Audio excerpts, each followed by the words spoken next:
The old folks say that back before the Dynasty, there was a yellow weasel that had cultivated for over 1,000 years. It often transformed into the form of an old, thin Taoist priest. Although it had become a spirit, it never harmed people and often helped others, earning the name Nameless Taoist. No one knew its true form. One day, while the Nameless Taoist was meditating with his eyes closed in a cave, he suddenly felt an inexplicable chill in his heart. He discovered a dead crow lying at the entrance of the cave. The Nameless Taoist calculated with his fingers and exclaimed, "Oh no, something terrible is going to happen." It turned out his time of death was approaching. However, having cultivated for so many years, the Nameless Taoist wasn't afraid of death itself. Rather, he had an unfulfilled wish. He recalled that years ago, he had prayed to the Jade Emperor to be transformed into human form. The Jade Emperor, seeing his sincerity, granted his request. In the presence of the Jade Emperor, the Nameless Taoist vowed to live a truly human life and perform 10,000 good deeds. Now, upon calculating, he found he was still 100 good deeds short. He felt deeply unwilling. He heard that in the 10th dynasty, there was a living immortal named Yuan Tiangong, who practiced cultivation on Zhongnan Mountain and could communicate with the realms of yin and yang and determine life and death. So, he decided to go find Yuan Tiangong to discuss and see if there was a way to complete the remaining 100 good deeds.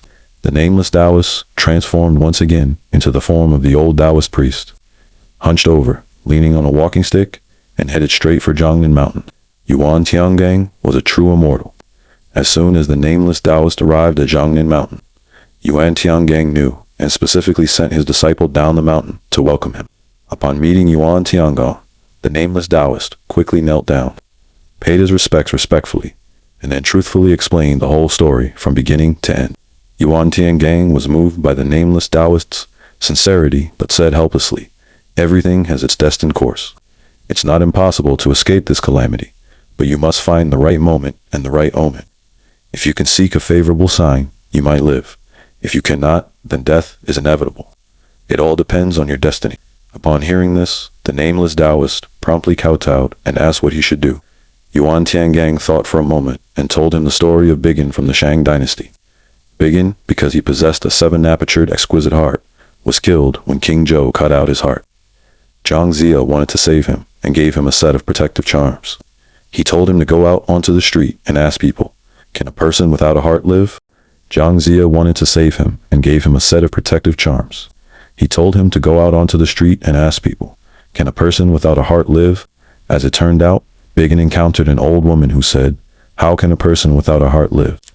Biggin immediately fell to the ground and died. The Nameless Taoist understood upon hearing this and urgently asked Yuan Tiangong what he should do. Yuan Tiangong pondered for a long time, stroked his beard, picked up a brush and drew a talisman, and also wrote on a piece of yellow paper.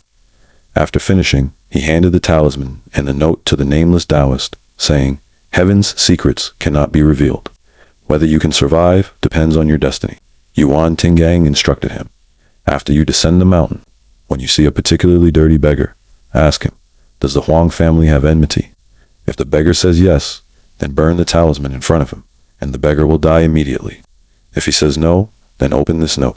Trembling, the Nameless Taoist took the talisman and the note, thanked Yuan Tiangong, and leaning on his walking stick, went down the mountain. Strangely enough, as soon as the Nameless Taoist descended the mountain, he encountered a beggar. This beggar had picked up a few lice from who knows where, and was squatting on the ground, looking at them, about to eat them. The Nameless Taoist approached, took a piece of dry rations from his pocket, and handed it to the beggar. The beggar didn't stand on ceremony, took it, and began devouring it ravenously. The Nameless Taoist then asked, "Little brother, does the Huang family have enmity?" The beggar, with tears and snot streaming down his face, said, "What's enmity?" The Nameless Taoist explained, "Enmity means resentment." Upon hearing this, the beggar said, "My surname is Huang. Of course, my family has Huang enmity." The Nameless Taoist felt as if struck by thunder, his head buzzing. He thought to himself, "I have done 9,900 good deeds and have never harmed anyone. Master Yuan said that if the beggar says the Huang family has enmity, I should burn the talisman in front of him. Wouldn't that mean I'd Tinsho with my own hands, kill him? I cannot bring myself to do that." So, he sent the beggar away. The beggar muttered as he left, "Is that all? If there's nothing else, I'm leaving." Don't delay me from eating my lice. The nameless Taoist hesitated repeatedly, but ultimately left. After walking for a while, curiosity got the better of him, and he opened the note. The note read, "This beggar's descendants are destined to produce someone who will establish a Huang or possibly imperial homophone dynasty. That Huang dynasty will be fatuous and tyrannical, killing tens of millions of people. Killing this person would be a meritorious deed of immense magnitude. Unfortunately, you harbor the heart of a Furin Jirin, foolish, soft-hearted kindness." Upon reading this, the nameless Taoist suddenly understood. So, the beggar's surname was Huang, and he was eating lice. Shirza, Lizai, homophone for Liza, Lizai, almanac, calendar. Calendar, Om, Ak, calendar. Imperial calendar, Imperial calendar. The current emperor's surname is Li. Doesn't this secretly refer to the Wang Li, or perhaps the Li Tang dynasty? He swiftly transformed into a yellow weasel and rushed back to find the beggar. Unfortunately, the beggar was long gone. Suddenly, the nameless Taoist felt a sharp pain in his chest. Vomited a mouthful of blood, his legs gave way. He reverted to his original form and fell to the ground dead. Meanwhile, Yuan Tiangong, who was meditating, suddenly stood up sharply and sighed, saying, "That old yellow weasel didn't listen to me. He failed to escape his calamity and has also ruined the great Tang's empire." His disciple didn't understand and quickly asked the reason. It turned out that if the nameless Taoist had followed Yuan Tiangong's instructions and burned the talisman, the beggar would have certainly died. Burning it would have trapped and killed the beggar, thus preventing the fall of the Tang dynasty. If he had killed the beggar or burned the note, it would have ensured that a murderous, demonic Huang dynasty would not later emerge. Yuan Tiangan shook his head helplessly and said, "This is all fate." It is said that if the nameless Taoist had successfully escaped his calamity, then later there would have been no Huang dynasty to bring chaos to the Tang Empire. Furthermore, yellow weasels in later generations would not need to cultivate to become immortals.